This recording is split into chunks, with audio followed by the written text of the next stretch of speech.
Olá, espero que todos estejam bem. Quem fala aqui é a professora Paola, sou a professora orientadora aqui do NPJ, a Universidade Estácio de Sá, campus Niterói, e estaremos aqui ao longo desse semestre para falar um pouco sobre o processo penal, sobre a prática penal, especialmente o EP3, que é o estágio obrigatório 3, que trata somente de processos penais, da ação penal, né, e todas as suas nuances. Nosso primeiro. E hoje a gente começa com as nossas trilhas, que é a trilha, deixa eu colocar aqui para vocês, que a gente precisa falar sobre a ação penal privada, né? E no processo penal nós temos alguns tipos de ações, né? Que a gente vai chamar, na verdade, não existe uma ação só, ação penal, né? Só que se subdivide em algumas classificações de ações, né? E é isso que a gente vai falar. Só que para eu falar de queixa-crime, ação penal de iniciativa privada, acho por bem, penso por bem, que é importante a gente entender toda essa nuance, o que é ação penal pública, privada, quais são as subespécies. Vamos lá? Vamos começar a entender um pouquinho sobre essas nuances? A começar, vamos entender o que é a ação. Eu trago aqui um conceito de ação para vocês. É um direito subjetivo, processual, autônomo, abstrato, específico, a prestação jurisdicional sobre uma demanda de um direito material. É um direito de natureza pública, que pertence ao indivíduo como pessoa e ao próprio Estado, enquanto administração, perante aos órgãos destinados a tal fim. Então, o que eu posso tirar desse conceito aqui? Nós temos uma lei penal que traz diversos fatos, né? Toda vez que essa lei penal é violada, para aplicar essa lei penal, eu preciso de uma ação. No caso aqui, essa ação aqui nem está trazendo a diferenciação entre ação penal e ação civil, simplesmente ação. Vamos lá? Agora, quanto à ação penal, o que nós temos quanto à ação penal? A princípio, a gente vai ter aqui, ó, é um direito do Ministério Público. Quem é esse Ministério Público? O Ministério Público é o órgão responsável, titular dessa ação penal, né? E ali no próprio slide eu coloco, ou do ofendido de ingressar em juízo. Isso quando a gente estiver tratando de ação penal de iniciativa privada. Mas a minha grande regra, a nossa grande regra, é que essa ação penal seja pública e incondicionada. Muita classificação. Vamos ver com calma, temos bastante tempo aqui. O objetivo dessa ação penal é justamente o quê? Que eu já tinha dito, a aplicação da lei penal ao caso concreto.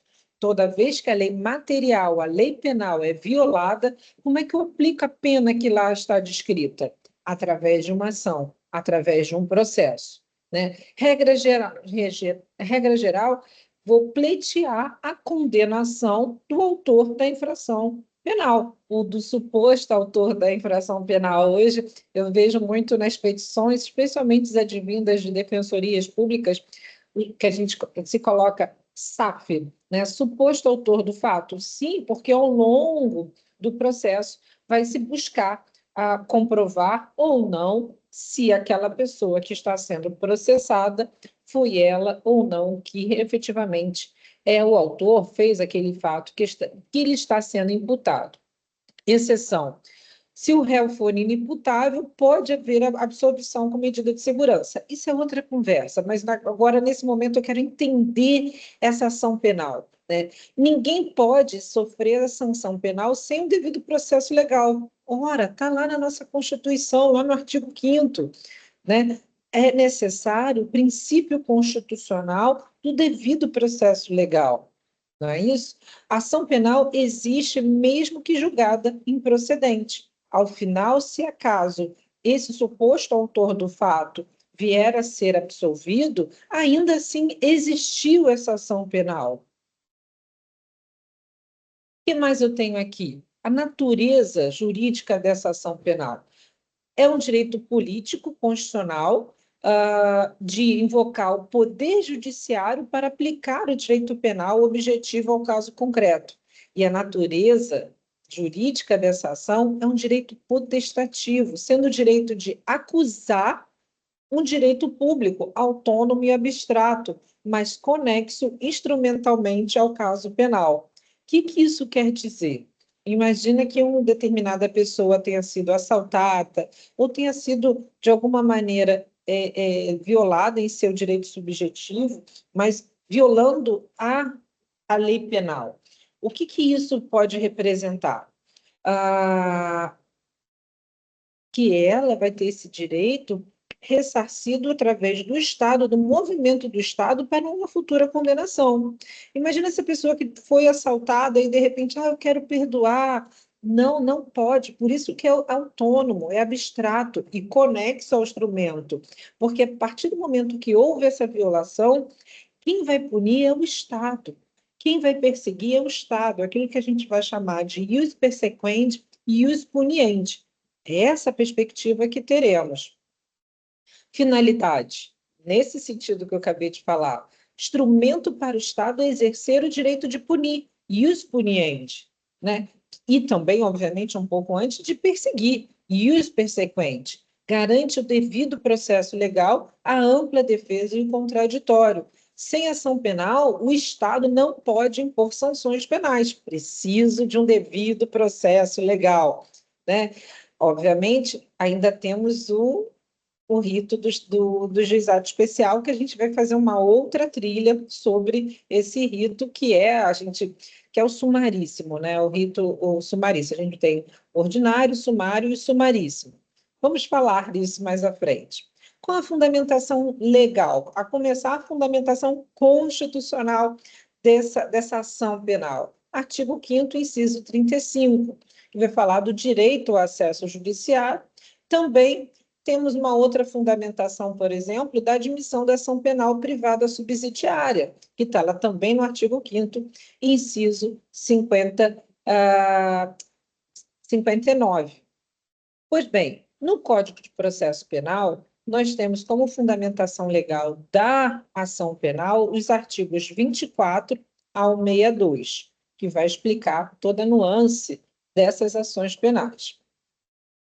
Gosto muito de trazer e entender o que vem a ser a ideia de ação, as condições ao legítimo exercício de ação, né? E os pressupostos processuais, é o que eu vou chamar ali de CLE e PP. Parece dupla, né, de cantoras, CLE e PP, mas não é. Há condições legítimas ao exercício de ação e pressupostos processuais, que são conceitos emprestados do Código de Processo Civil. A gente vai ver um pouquinho mais à frente que existem conceitos próprios do processo penal. Então, vamos lá. No processo civil, a gente tem a possibilidade jurídica do pedido, a legitimidade da parte, o interesse processual e a justa causa. Essas são as condições de ação. E, com relação à existência e validade, o juiz, nesse processo, tem que ser competente, a parte capaz, né? E a demanda válida. Pois bem, condições de procedibilidade, condições específicas dessa ação. São as que condicionam o exercício da ação, tem caráter processual e se atém somente à admissibilidade da persecução penal.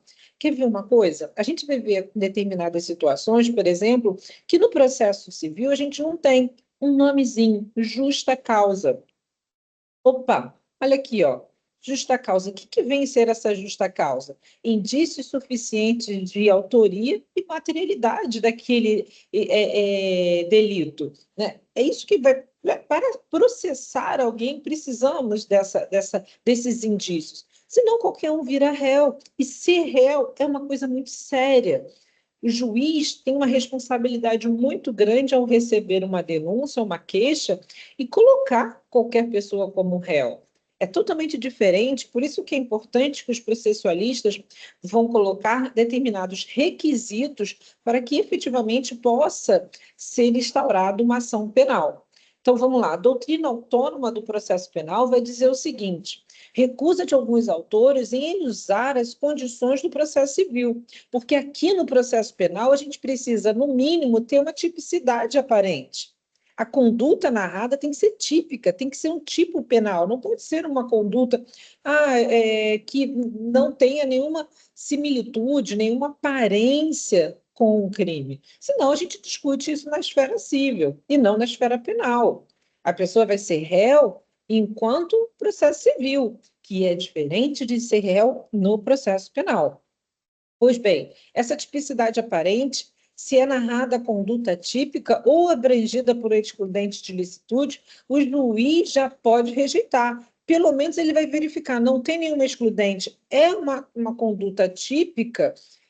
Ok, vamos para os próximos requisitos, mas se aqui já tem uma conduta atípica, nem prossegue o restante da conversa. O juiz já pode rejeitar a denúncia ou a queixa. Se o juiz percebe desde o início que o fato não é criminoso, ele já rejeita a peça acusatória. Outra questão, punibilidade concreta. Se, porventura, o juiz perceber que já está presente alguma causa extintiva de punibilidade, o juiz já pode declarar naquele momento, ele não precisa prosseguir até o final, a condenação. Mais uma vez, é muito importante se verificar essas condições para que não se impute a responsabilidade penal sem nenhuma verificação anterior. E aí, aqui, na linha C, que seria a legitimidade para agir, ok, é muito próximo ao que a gente tem no processo civil, e o final, a justa causa. Ora, no processo civil, nós não temos essa justa causa. O que vem a ser essa justa causa com relação ao processo penal? Elementos mínimos, indícios mínimos de que o crime tem essa tipicidade aparente, aconteceu, e que aquela pessoa que está sendo imputada, elementos mínimos que ela possa ter sido efetivamente o autor daquela ação. Se não tiver, não vai ser recebida nem a denúncia, nem a queixa.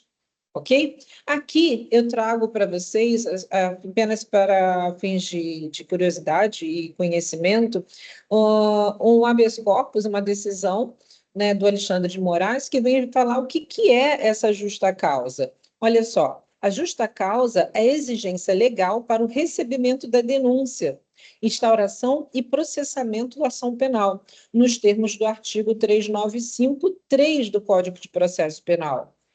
Deixa eu mostrar uma coisa aqui para vocês para facilitar. 395.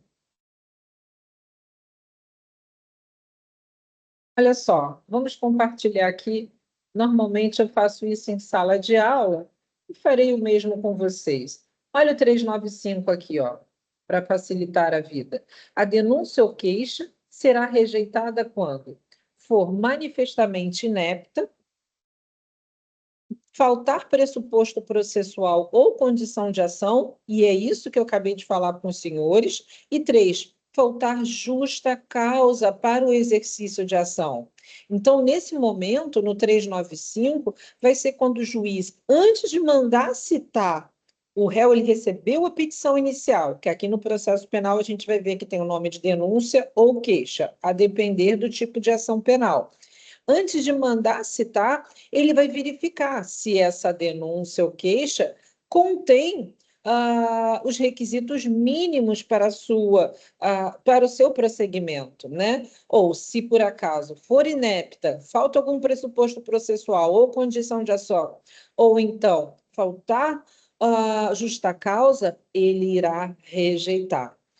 Tranquilo? Essa é a ideia que a gente tem para iniciar o que é uma ação penal. Então, vamos lá. O Alexandre de Moraes, o que ele vai dizer? A justa causa é exigência legal para o recebimento da denúncia, instauração do processamento da ação penal nos termos do artigo 3953. Lemos o 395. Ok. Do Código de Processo Penal. Consubstancia-se pela somatória de 3 componentes essenciais: tipicidade, acabei de falar, adequação de uma conduta fática ao tipo penal, eu tenho o fato e eu tenho o tipo penal, aquilo que a gente vai chamar de subsunção. Punibilidade, além de típica, a conduta precisa ser punível, ou seja, não existir qualquer causa extintiva de punibilidade. E viabilidade, existência de fundados indícios de autoria. Olha o que eu falei para você, existência de indícios mínimos de autoria e materialidade, que aquele fato efetivamente aconteceu. Esses três componentes estão presentes na denúncia ofertada pelo Ministério Público, que, nos termos do artigo 41, nós vamos ler o 41, que são os requisitos da denúncia, apontou a exposição do fato criminoso com todas as suas circunstâncias e qualificação do acusado e classificação do crime.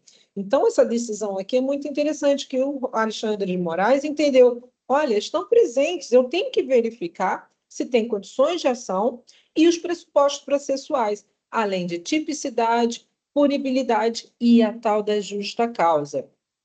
Pois bem, dito isso, vamos entender aqui um pouco sobre os prazos. Como é que funcionam essas questões dos prazos para esse oferecimento ou o início dessa ação? Na ação pública condicionada, e eu vou explicar a diferença já, aqui a gente já marca pelo menos os prazos.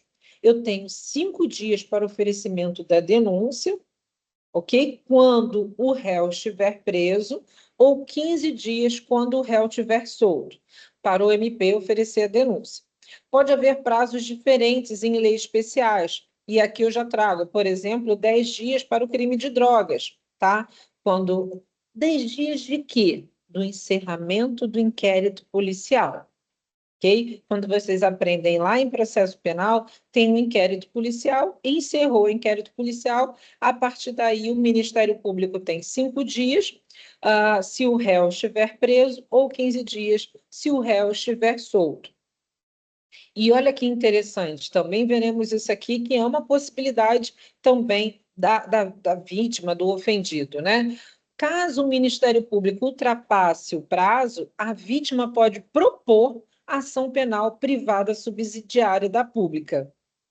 Só estou apresentando aqui a vocês. Vocês vão conhecer todos esses tipos de ações penais, tá? O estado da acusação está sujeito a um prazo prescricional de acordo com o artigo 109 do CP. Opa, como assim?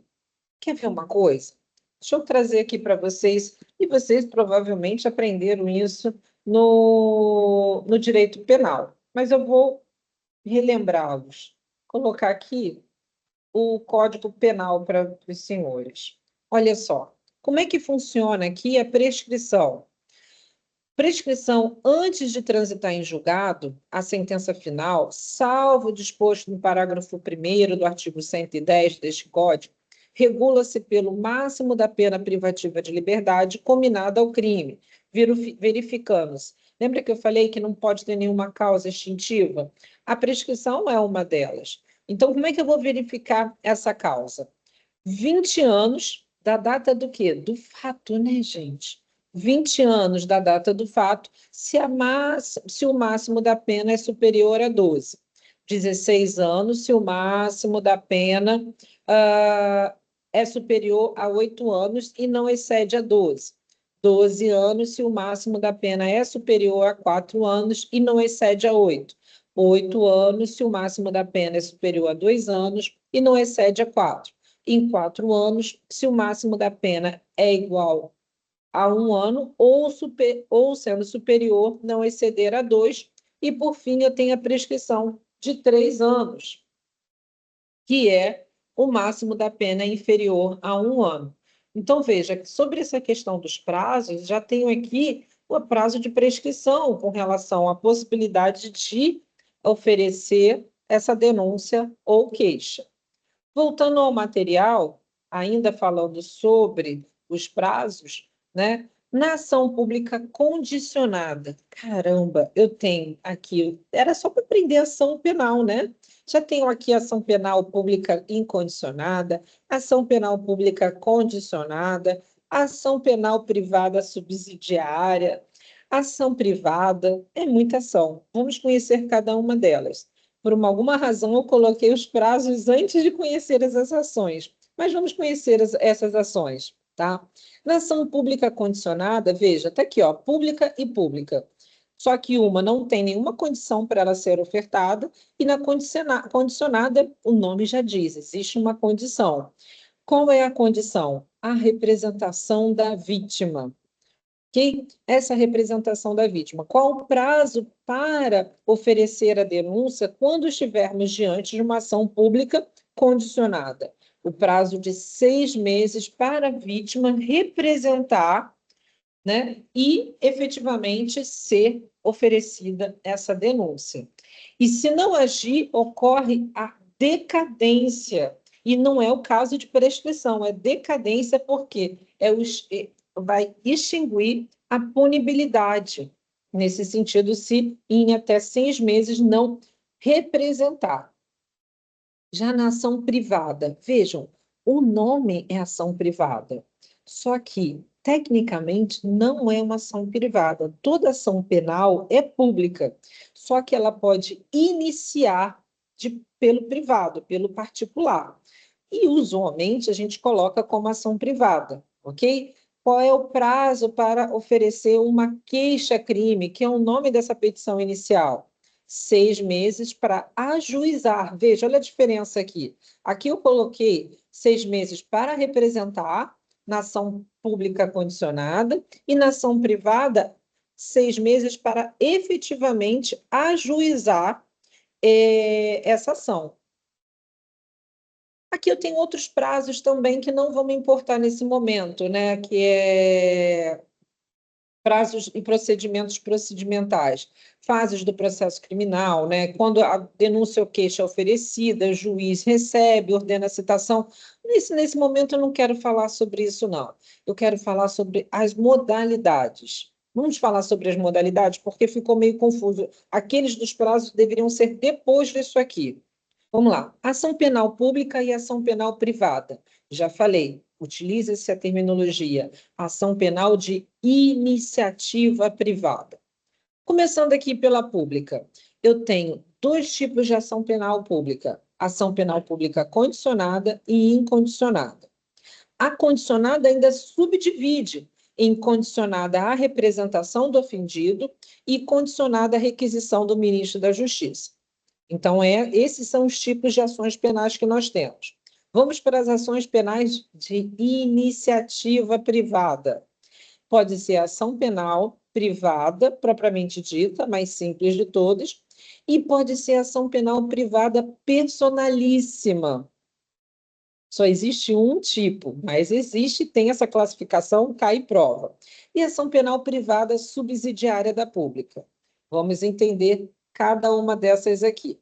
Para começar, o que é ação penal? Ação penal pode ser pública ou privada. Já falei isso aqui para os senhores. Pública, quando for promovida pelo Ministério Público. Essa é a minha regra. Sempre que eu estiver diante de um crime, de um delito, a primeira coisa que eu penso é uma ação penal pública. A exceção é que vai ser uma ação penal de iniciativa privada. Ou a exceção que essa ação penal tem algum tipo de condição. A princípio, ela é pública e incondicionada. Por quê? Ministério Público atua sem a necessidade de autorização de ninguém.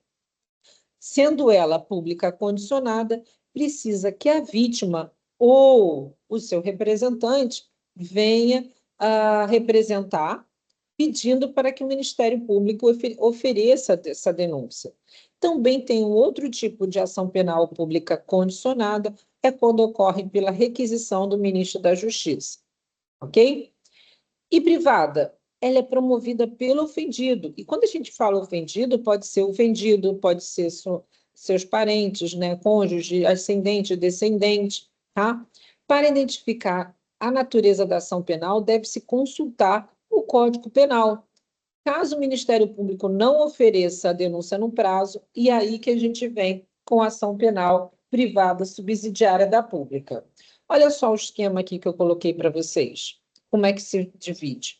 Ação penal, eu tenho aqui o artigo 24, que é o que vai fundamentar a ação penal. E ela se subdivide em pública e privada, na pública incondicionada e condicionada, né? E na privada, eu tenho aqui, na privada, ó, propriamente dita, personalíssima e subsidiária da pública, ok? Esses esquemas aqui estão ótimos. Olha só como é que a ação penal pública aqui ela é subdividida. A incondicionada é a minha regra. Já a condicionada, eu preciso dessa representação. Quer ver uma coisa? Vamos entender aqui no Código de Processo Penal. Como é que, aliás, no Código Penal, mais fácil. Vamos no Código Penal. Deixa eu compartilhar aqui o Código Penal com os senhores. A começar, eu queria era o artigo 24. Vamos lá, primeiro no artigo 24, que é o artigo que vai falar da ação penal. Aqui, ó, artigo 24 da ação penal. Nos crimes de ação pública, esta será promovida por denúncia do Ministério Público. Essa é a minha regra, que eu já falei para os senhores. Mas dependerá, quando a lei exigir, de requisição do Ministério Público, perdão, no Ministro da Justiça, ou de representação do ofendido, ou de quem tiver qualidade para representá-lo. Então, essa última parte aqui do artigo 24, o que ele quer dizer? Quer dizer das ações penais públicas condicionadas. Deixa eu só voltar aqui que eu mexi para aumentar a letra para vocês verificarem de maneira mais fácil, tá? Então, o finalzinho aqui, ó, ou de representação do ofendido ou do ministro da Justiça, tá? O que é também importante aqui a gente falar? Em caso de morte do ofendido ou quando declarado ausente por decisão judicial, o direito de representação passará ao cônjuge, ascendente, descendente ou irmão. Eu já trabalhei com uma ação penal de iniciativa privada, que quem iniciou a ação foi a filha, o descendente do ofendido, porque o ofendido já havia falecido. E ela estava defendendo a honra do ofendido. Então, era necessário, ela tinha legitimidade, olha a legitimidade da parte de intentar a ação, ok? Então, o que mais a gente pode ver aqui? Primeiro é isso. Artigo, onde a gente vai ter, por exemplo, a legitimidade do Ministério Público de propor essa ação. Vamos lá no artigo 129 da Constituição? Olha, eu estou agora na Constituição, tá? Só para vocês, ó, a Constituição da República. Vamos no artigo 129.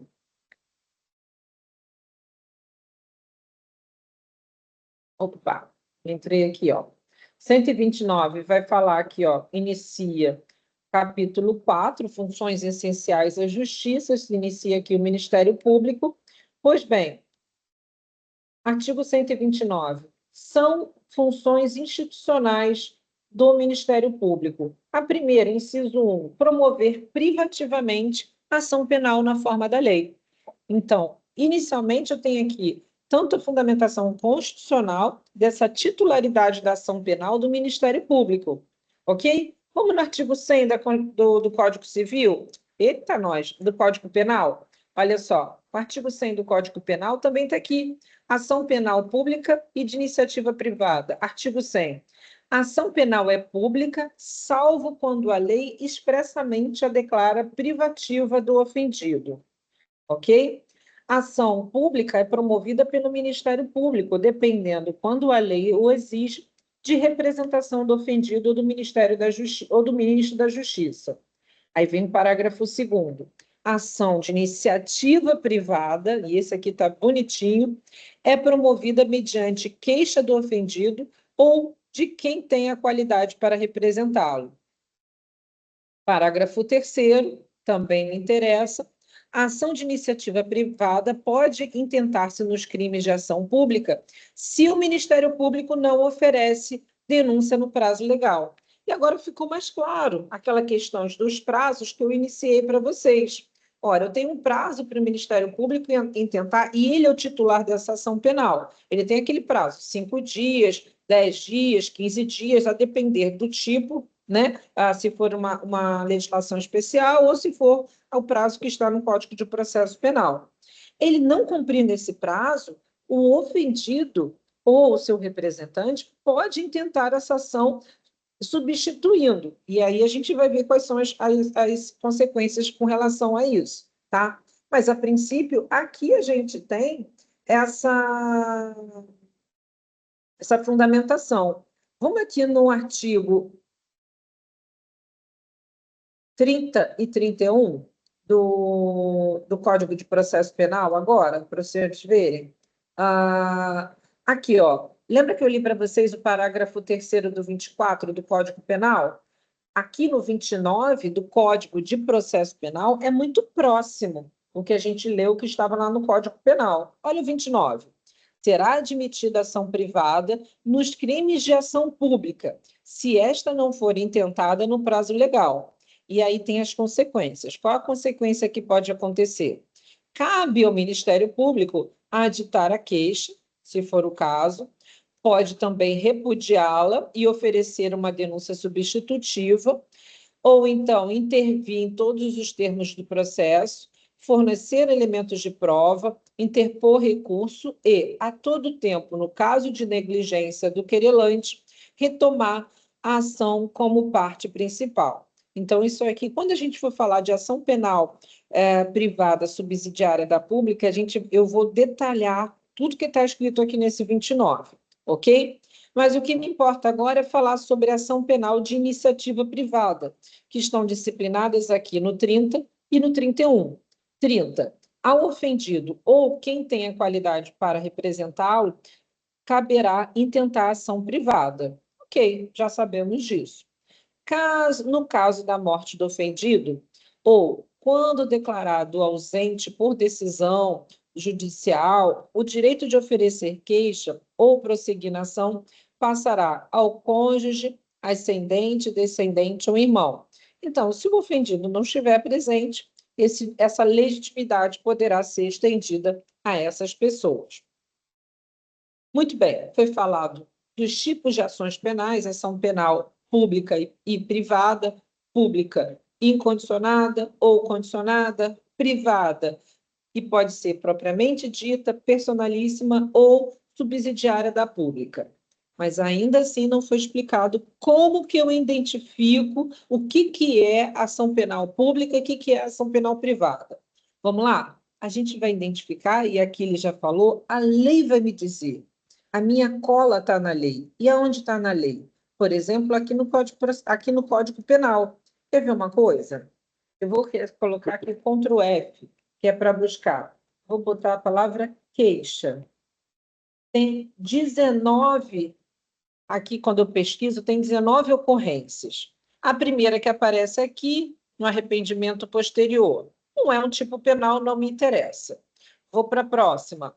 Opa, é o parágrafo 2º do artigo 100 que nós acabamos de ler, explicando o que é ação penal privada. Ainda não me disse quais são os tipos, né, penais que se movem mediante queixa, que é ação penal de iniciativa privada. Vou para mais um, aqui embaixo está ok. Opa, 103, mais algumas possibilidades. Vai falar sobre decadência. Lembra que a gente viu o prazo? Olha aqui o prazo, aqui, a fundamentação legal do prazo está aqui, ó. Salvo disposição expressa em contrário, o ofendido decai o direito, e eu expliquei isso para vocês, não é prescrição, é decadência, de queixa ou de representação, se não exerce dentro do prazo de 6 meses. Contados de quando, gente? Do dia em que veio saber quem é o autor do crime. Isso é muito importante. Imagina que seja um crime de calúnia ou difamação num grupo de WhatsApp que para você estar silenciado. E aí você só vê uma semana depois, né? E você ainda não sabe quem é aquela pessoa que fez aquele tipo de crime contra você. Somente quando você descobriu quem fez é que você vai começar a contar o prazo para você oferecer uma queixa ou uma representação, se for o caso, né? Então, aqui está o meu prazo de decadência, seja para oferecer uma queixa, que é a própria ação, ou representar, se for o caso de uma ação penal pública condicionada.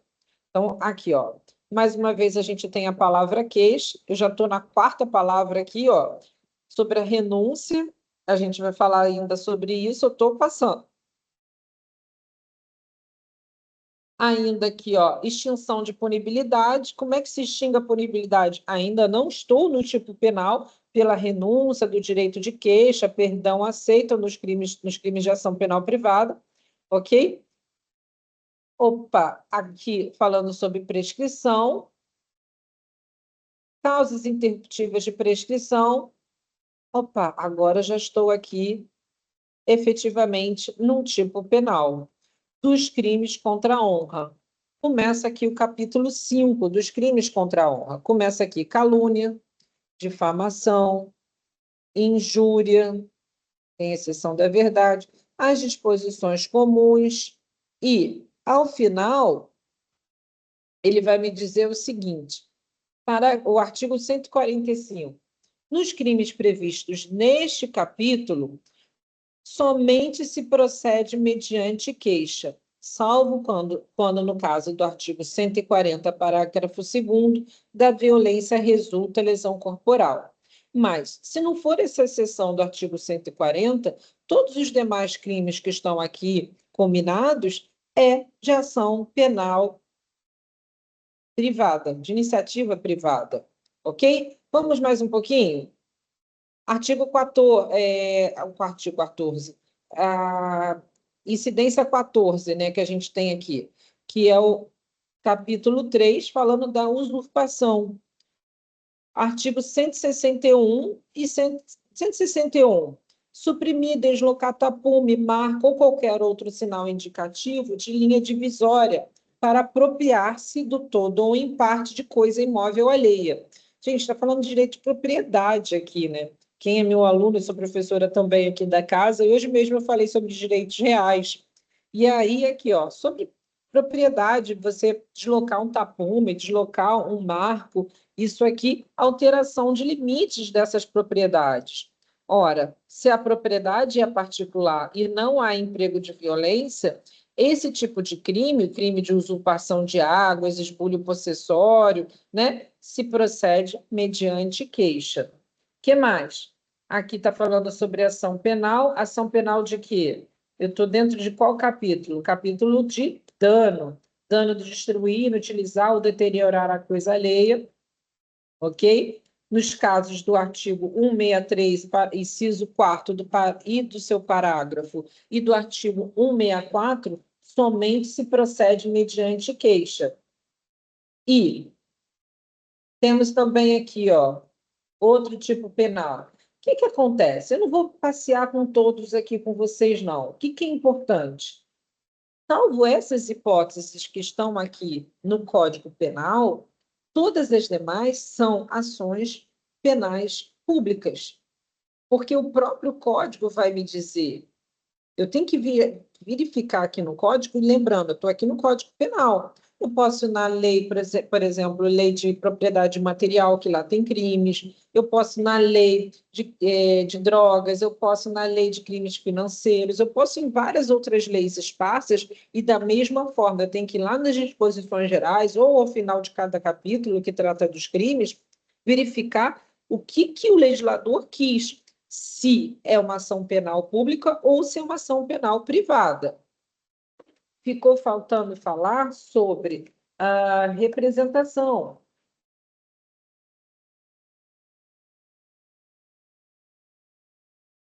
Quer ver uma coisa? A representação é a necessidade que o ofendido, que o Estado tem, que o ofendido represente, né, para o Ministério Público, né, que ele quer que o Ministério Público ofereça aquela denúncia.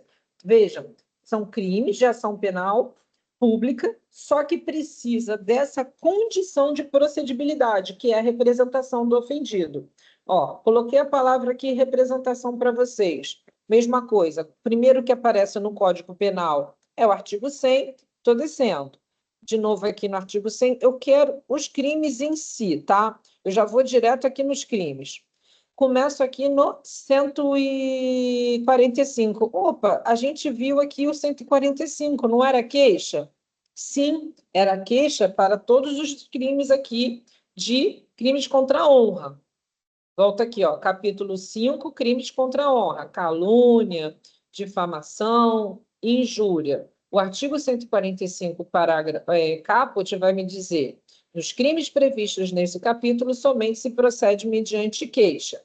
Ok, aí tem um salvo aqui, o artigo 140, parágrafo 2º. vem o parágrafo único. Olha que interessante. Procede-se mediante requisição do ministro da Justiça, no caso do inciso 1 do caput do artigo 141 desse Código, e mediante representação do ofendido, no caso do inciso 2 e do mesmo artigo, bem como no caso do parágrafo 3º do artigo 140 desse Código. Olha como é que o Código Penal nos dá essa cola. Ele vai dizer, ó, todos esses aqui, salvo, vamos lá, 141, inciso 1. O que é o 141, inciso 1? As penas combinadas deste capítulo aumenta-se de 1/3 se qualquer dos crimes é cometido contra quem? Presidente da República. Então, veja, imagina que tenha sido uma injúria contra o presidente da República, ou uma difamação contra o presidente da República, ou uma calúnia. Quem deve fazer a representação para que o Ministério Público ingresse com uma denúncia é quem? O ministro da Justiça. Ok? Essa é a regra.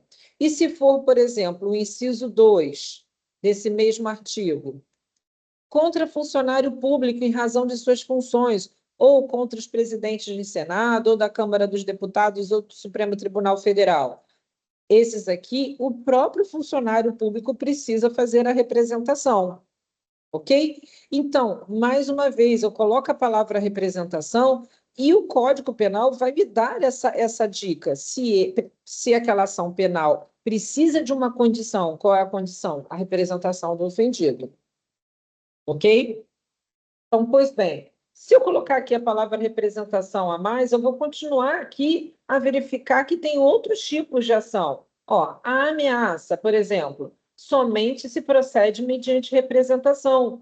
Aí tem uma exceção. Ou seja, a vítima precisa representar para que aquela ação penal, e depois que representar, deixa na mão do Ministério Público. O Ministério Público toca, que ela passa a ser uma ação penal normal. Só que para iniciar, precisa dessa representação. Vamos para outra? Ó, outro crime aqui. Perseguir alguém reiteradamente por qualquer meio, ameaçando-lhe a integridade física ou psicológica. Aquela lei do stalker, né? Restringindo-lhe a capacidade de locomoção ou, de qualquer forma, invadindo ou perturbando sua esfera de liberdade ou privacidade. Aqui, ó, somente se procede mediante representação. Vou mais um exemplo aqui, violação de comunicação telegráfica, radioelétrica ou telefônica, somente se procede mediante representação. Vejam, então aqui eu tenho uma série dessas. Professora, então como é que eu vou saber que é uma ação penal pública incondicionada? Quando o código não disser nada. Código não disse nada, a lei não disse nada, é pública. Eu entro para a minha vala comum, né, que é a regra geral, ação penal pública incondicionada. Espero que vocês estejam compreendendo e acompanhando toda essa linha de raciocínio aqui. Então, acho que fica mais fácil agora a gente entender essas divisões: ação penal pública, ação penal privada, incondicionada e condicionada. Olha aqui, ó, todos aqueles artigos, né, incisos que a gente leu com as fundamentações legais da ação penal. Ó, aquela ali é pública e essa aqui é privada. Caramba, o que vem a ser essa privada? Vamos lá. Ação penal privada, a propriamente dita, é simplesmente uma ação penal de iniciativa privada, tá? A personalíssima, eu vou ter que ler com vocês essa personalíssima, que é o artigo 236 do Código Penal. Vou ter que ir lá com vocês mais uma vez e não tem problema, a gente vai e volta sem o menor constrangimento aqui para a gente ter melhor compreensão. Olha só, ela vai falar do tipo penal, né? Induzir a erro essencial e ocultação de impedimento. Contrair casamento, induzindo em erro essencial o outro contraente ou ocultando-lhe o impedimento que não seja casamento anterior. Olha a pena, gente. Detenção de 6 meses a 2 anos. Juizado especial. Parágrafo único. A ação depende de queixa do contraente enganado e não pode ser intentada senão depois de transitar em julgado a sentença que, por motivo de erro ou impedimento, anule o casamento. Por que a gente fala que é ação penal privada personalíssima? Que só o cônjuge enganado pode intentar essa ação. Ela seria o único exemplo que a gente tem que, com a morte do ofendido, extingue a punibilidade. Normalmente, a extinção de punibilidade, em se tratando de morte, é do ofensor. O autor do fato morre, como é que ele vai ser punido? Ele morreu, já está sendo punido, né? Mas a gente também tem essa única possibilidade, que é a morte do ofensor, no caso de ação penal privada personalíssima.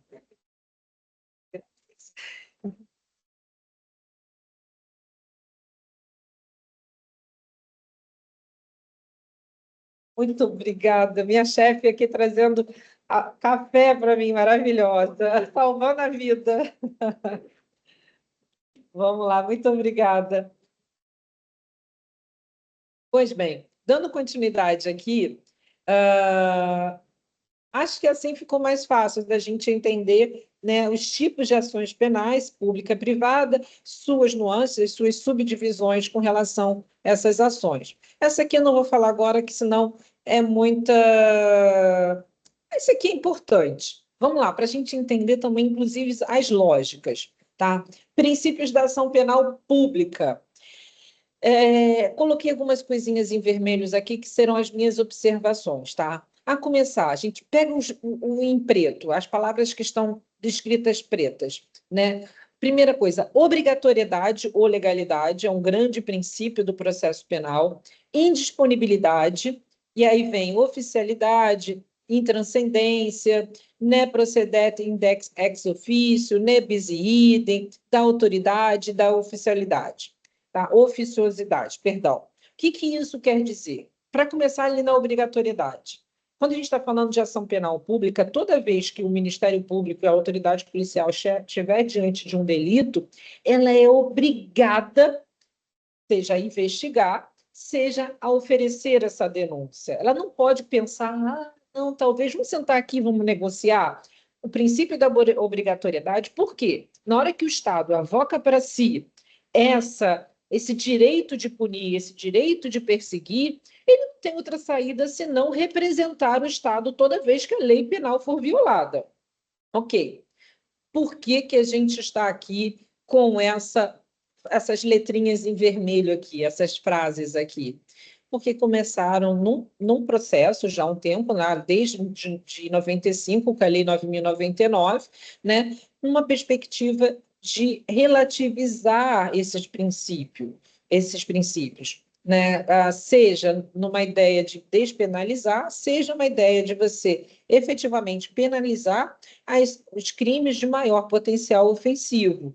Né? Então, começou o critério, aqui a gente tem na Lei 9.099 a transação penal, a composição civil. Quando eu coloco essa lei aqui, 13.964, de 19, é o famoso pacote anticrime, trouxe a NPP, que é o Acordo de Não Persecução Penal. A possibilidade do Ministério Público negociar, é uma justiça penal negocial, consensual, né? Então, é bem interessante que esses princípios começam a ter uma mitigação. Da mesma forma, o princípio da indisponibilidade, assim como para o Ministério Público ele não pode dispor de ingressar com essa ação, né? A mesma forma, mesmas explicações que se tem para obrigatoriedade, vai ter para o interesse público, vai ter para a indisponibilidade, ok? Nessa ideia de você relativizar, nessa ideia de você mitigar essa obrigatoriedade diante de alguns instrumentos, tais quais o acordo de leniência, a transação penal, o acordo de não persecução penal, né? Obviamente, sempre dentro da legalidade, tá? Aqui embaixo são outros princípios bem próprios da ação penal pública, né? Que nossa matéria de agora é ação penal privada, nem vou adentrar. Deixa eu ver aqui, ó. Essa aqui que me importa mais. Nossa ação é ação penal privada ou de iniciativa privada. Quais são os princípios que vão reger essa ação penal privada? Oportunidade e conveniência. O que isso representa? Quando o legislador conferiu ao ofendido, à vítima, a oportunidade de iniciar a ação, o legislador diz: olha, você inicia se você quiser. Nós sabemos que aquilo é crime, nós entendemos, estamos aqui com você, né? Mas fica tranquilo, você entra com a ação se você quiser, porque efetivamente são crimes de menor potencial ofensivo. Disponibilidade, assim como lá, aqui na ação penal pública, a gente tem um princípio geral de indisponibilidade, não se pode dispor, aqui eu tenho o princípio da disponibilidade. A vítima ou ofendido, ele pode dispor, eu não quero ingressar. E eu coloco ali do lado relativo a por quê? Não vou transferir, mas eu vou ler aqui para vocês. Lá no Código de Processo Penal, o artigo 48, ele vai dizer o seguinte: a queixa contra qualquer dos autores do crime ao processo de todos, e o Ministério Público velará pela sua indivisibilidade. E aí vem o 49. A renúncia ao exercício de direito de queixa em relação a um dos autores, a todos se estenderá. Então, lembra aquele exemplo que eu coloquei para os senhores? Tem um grupo de WhatsApp e tem pessoas me xingando, me injuriando, eu vou escolher 3 deles e vou entrar com uma queixa-crime só contra 3, o restante eu não vou fazer. O Ministério Público ele velará sobre o princípio da indivisibilidade. Ou você, Paola, ingressa com ação contra todos ou contra nenhum deles. Não pode escolher. Então, é nesse sentido que esse princípio ele se fala. Né? E isso, obviamente, a disponibilidade é relativa, porque eu não posso dispor de um e não entrar contra outro, e entrar contra outro, que vai estar intimamente ligado na indivisibilidade que eu acabei de ler para os senhores. O princípio da intranscendência é muito próximo, né, do que tem lá no de ação penal, que é a pena, a ação, o processo não pode passar da pessoa de quem é o suposto autor do fato, né? Da mesma forma, isso aqui não será processado de ofício, precisa do movimento das partes. E, por último, né, bis in idem, a pessoa não pode ser julgada 2 vezes pelo mesmo fato. Aqui eu trago alguns para vocês, só para vocês terem, eu vou deixar de alguma maneira disponibilizado esse material, caso vocês queiram, né, que são os princípios diferentes entre um e outro, né, entre da ação penal pública e a ação penal privada. É bem interessante, né? A ação penal, por exemplo, da intranscendência aqui, ó, consiste no fato de que a ação penal limita a pessoa responsável pela infração, não atinge familiares e estranhos. Isso aí na teoria, né, pessoal? Que na prática toda a família acaba respondendo pelo fato criminoso, né? Porque ninguém, né? Enfim, é uma questão social muito séria. Aqui ainda tem mais alguns princípios que eu já. Esse aqui, né, procedade em iudex ex officio, é muito sério, é a chave do nosso processo penal, né, que é, com a adoção do sistema acusatório, ao juiz não é dado iniciar o processo de ofício. Ele precisa da provocação das partes. E quais partes? O Ministério Público ou o ofendido. O que eu queria falar aqui? Sobre isso aqui eu já tinha trazido para vocês, já falei. Observações, exceções ao princípio da obrigatoriedade. A transação penal, que a gente vai ser a nossa próxima trilha, a transação penal nos crimes de menor potencial ofensivo, que está prevista lá no artigo 76 da Lei 9.099. O Ministério Público pode fazer um acordo e a transação independe da manifestação de qualquer interesse da vítima ou do ofendido. O Ministério Público, ainda outra coisa, ele não é obrigado, tá? Mas a pessoa, o suposto autor do fato, aceitando o acordo, que é a transação penal, o Ministério Público não vai oferecer a denúncia e o processo fica suspenso. A gente vai falar isso na próxima trilha.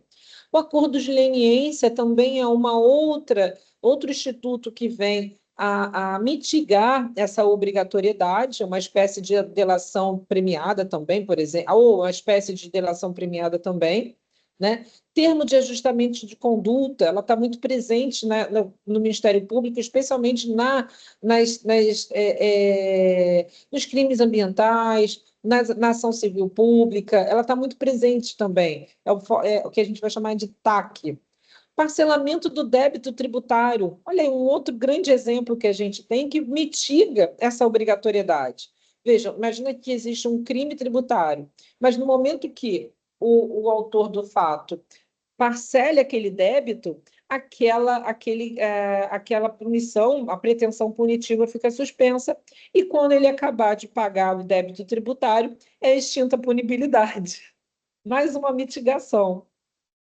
E, por fim, a gente vai ter aqui não, no caso aqui eu vou falar sobre o arquivamento, mas me interessa aqui na 13.964 o ANPP, que é o Acordo de Não Persecução Penal. Não está aqui escrito, mas o texto, o tema seria esse. Vamos agora, efetivamente, para a gente falar sobre a ação penal privada, se tem mais alguma observação que a gente possa falar.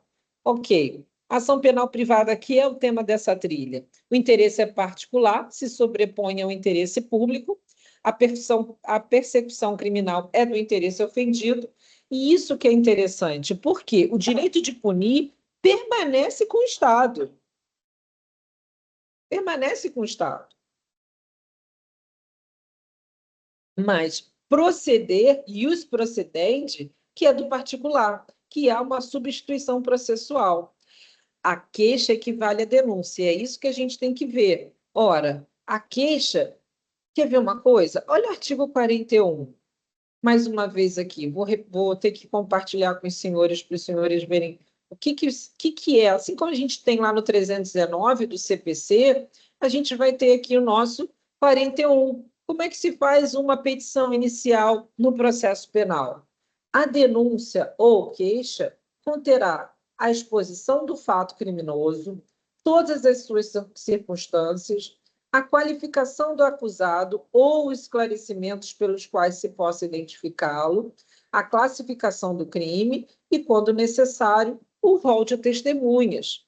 Ok? Olha aqui, ó, o princípio da indisponibilidade que está aqui no 42.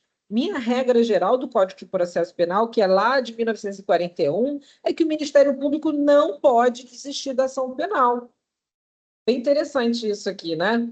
Então, vejamos, na ação penal privada, o que a gente vai ter? Os mesmos requisitos da ação penal pública. Eu tenho que descrever o fato, eu tenho que tentar descrever quem foi o autor do fato, não é isso? Sob pena de quê? Por que tem aqui o 395? Se por acaso não estiver a denúncia ou a queixa-crime estiver inepta, o juiz não receberá. Agora faz muito mais sentido, né?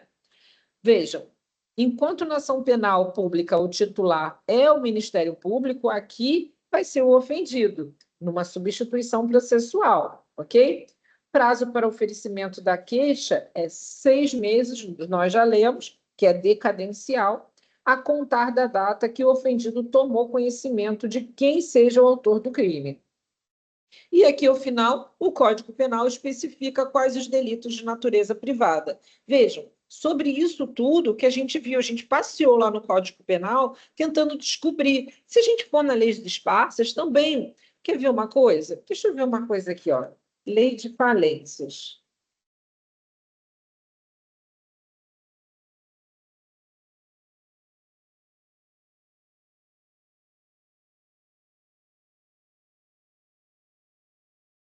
Por acaso aqui ele não me diz, ó, coloquei na lei de falência, uma lei eminentemente civil. Olha que interessante. Na lei civil, que é a lei de falências, ela também trata dos crimes. Olha aqui que ela vai colocar: procedimento penal. Compete ao juiz criminal de jurisdição onde tenha sido decretada a falência, concedida a recuperação judicial ou homologado o plano de recuperação extrajudicial, conhecer da ação penal pelos crimes previstos nessa lei. Opa, os crimes previstos nessa lei são de ação penal pública incondicionada. A lei aqui já me diz, já colocou, bateu o martelo. por acaso, pode ser queixa se for subsidiária da pública. Ok. Aí sim pode acontecer de uma queixa, porque ele já bem definiu, os crimes de falência são de ação pública penal condicionada.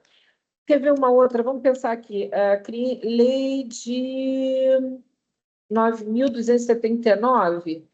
Deixa eu ver aqui, ó. Propriedade industrial, né? Que vai falar sobre propriedade industrial, concorrência. Deixa eu ver se tem a palavra queixa. Opa, tem também palavra queixa. Olha só, estou numa lei que fala sobre direito empresarial. Vai falar, sabe o quê? Sobre patentes, sobre marcas, sobre desenho industrial, sobre concorrência, sobre agora, olha aí, ó, novinho, ó, 2024, sobre jogos eletrônicos, né? Mas essa lei também prevê crimes contra a propriedade industrial. Comete crime contra a patente ou invenção ou modelo de utilidade. Quem fabrica produto igual, né? São os crimes. A pirataria está aqui. E aí volta aqui na queixa. Ó, queixa. Nos crimes previstos nesse capítulo, nesse título, somente se procedem mediante queixa, salvo quando o crime, quanto ao crime de 191, que será de ação penal, que a ação penal será pública. Então, todos esses que estão aqui nesse título, ó, crimes de concorrência desleal, crimes contra indicação geográfica, crimes cometidos por meio de marca, título de estabelecimento, sinal de propaganda, crimes contra as marcas. Olha só, comete crime contra o registro de marca quem reproduz sem autorização do titular. É um crime, gente. Era um crime de ação penal privada, tá? Que a gente acabou de ver aqui. QD, mediante queixa. E olha as penas aqui, de 1 a 3 meses, de 1 a 3 meses. Vejam, vai caindo de crime de qualquer maneira, tá? Mas são crimes. E ninguém quer se tornar réu. Não cometam nenhuma pirataria nesse sentido. Deixa eu só ver aqui se eu tenho mais alguma observação com relação. Ok, só mais um pouquinho. As ações penais privadas, tá? Então, aqui foi a personalíssima, já tinha falado para vocês, efetivamente, com relação a essa ação penal privada personalíssima. O exercício compete única e exclusivamente ao ofendido, né? Seria a única hipótese que a gente tem de extinção da punibilidade com a morte do ofendido. Porque, imagina, o ofendido pode morrer, olha o crime, os crimes de competência do tribunal do júri. Sim, pode acontecer da morte desse ofendido. Sim, acontece. E, ainda assim, o suposto autor do fato vai continuar respondendo o processo e poderá ser preso, cumprir a pena. Ok? E aqui tem, aqui, ó, o único caso de extinção de punibilidade face à morte da vítima.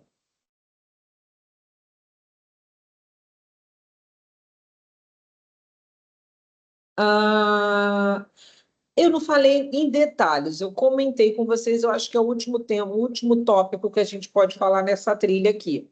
Quando, por exemplo, o Ministério Público não oferece a denúncia no prazo de lei, que está lá no artigo 46 do CPP, e também lá no Código Penal, e isso eu falei para os senhores, pode a vítima ou quem queira representá-lo intentar uma queixa-crime.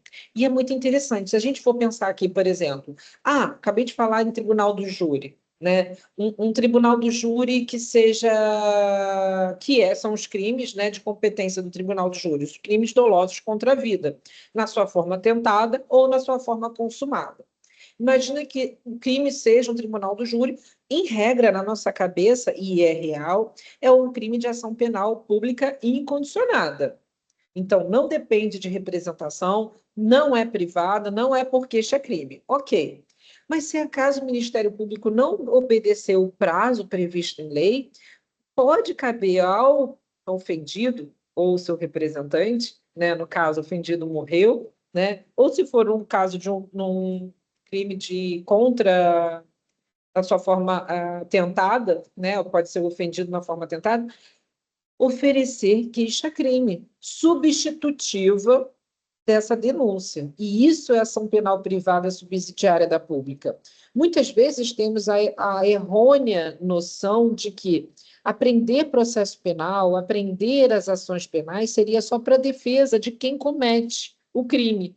Mas não, pode ser porque a vítima pode precisar de um advogado que o acuse, que faça uma excelente queixa-crime para poder buscar uma justiça quando houve uma violação de uma lei penal, que é esse caso aqui, quando, por exemplo, o Ministério Público não oferece a denúncia no prazo de lei, e aí ela entra, o nome da peça é queixa-crime, oferecida à vara que tem a competência do Tribunal do Júri, ok? E só cabe essa ação supletiva no caso de inércia. Se, por exemplo, o Ministério Público falar assim, olha, nós não temos justa causa, ainda não tem elementos suficientes que comprove que foi fulano que cometeu aquele crime. Olha, inclusive, não temos elementos suficientes que comprove que aquele crime aconteceu. Não pode você ou qualquer outra pessoa ir oferecer essa queixa-crime. Tem que ser no caso de inércia. Na hora que o Ministério Público não faz nada, não é pedido de arquivamento, não é pedido de prorrogação de prazo para novas diligências, para buscar novos elementos, né, informativos daquele crime, nada disso. É no momento que o Ministério Público ele cruza os braços, não faz nada, perde o prazo. Aí sim surge para o ofendido, o seu representante legal, o direito de intentar essa ação penal privada subsidiária da pública. Ok? Uma coisa importante, algumas observações importantes dessa ação. Diferentemente da ação penal privada, que existe a perempção por perda de prazo, se, por exemplo, no caso de uma ação penal privada de queixa-crime por injúria, se o juiz mandar movimentar o processo ou fazer qualquer tipo de ato processual e o querelante, que seria o autor do processo, tá? O querelante, que aí na peça de ação penal privada a gente tem o querelante, que seria o autor da peça, e o querelado, que estaria para o réu, tá? Se o querelante, na ação penal privada, normal, seja ela propriamente dita, seja ela personalíssima, o juiz manda fazer algo e ele não faz, ou ele perde algum prazo processual em lei, pode acontecer a perempção, ou seja, a extinção da punibilidade. O juiz manda arquivar aquela ação. Isso pode acontecer na ação penal privada. Se for isso, acontecer esta hipótese aqui na ação penal privada subsidiária da pública, sabe o que vai acontecer? O Ministério Público pega o processo de volta. Então, se for, na hipótese aqui que eu dei para vocês, de um crime de homicídio na forma tentada, e o Ministério Público perdeu o prazo, o ofendido intentou uma queixa-crime, ofereceu uma queixa-crime, o Ministério Público aceitou, e ele está só ajudando, mas quem está tocando o processo é o particular através dessa queixa-crime.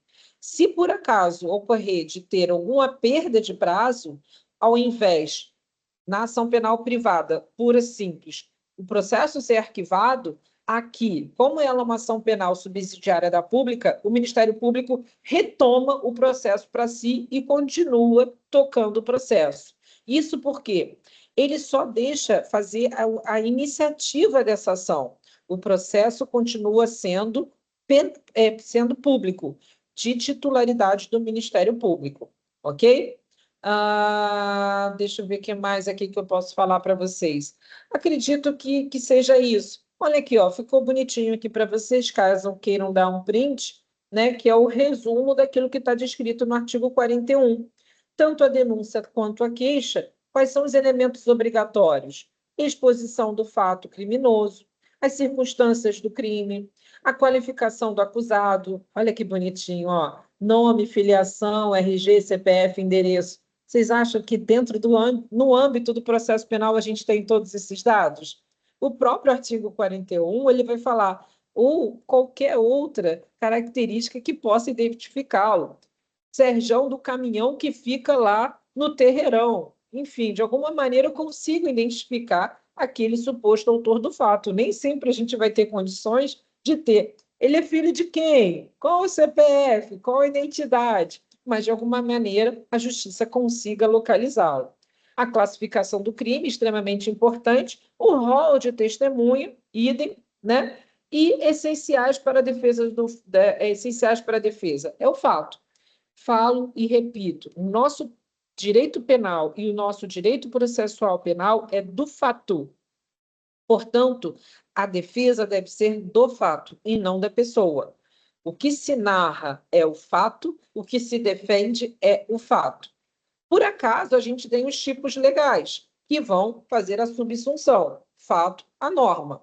Mas o que se defende é o fato. Tanto é que há a possibilidade lá na frente, vocês vão ver, no 383, no 384, da emendatio libellis ou mutatio libellis. Mas isso é uma conversa mais para frente.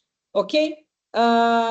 Aqui na frente são outras questões de ação penal que não cabem aqui nessa nossa conversa de hoje. Acho que para ação penal, para início da nossa trilha, explicando o que é ação, o que não é, como é que funciona essa ação penal privada, especialmente como intenta, como é que oferece essa queixa-crime, aqui estão os requisitos. Tá?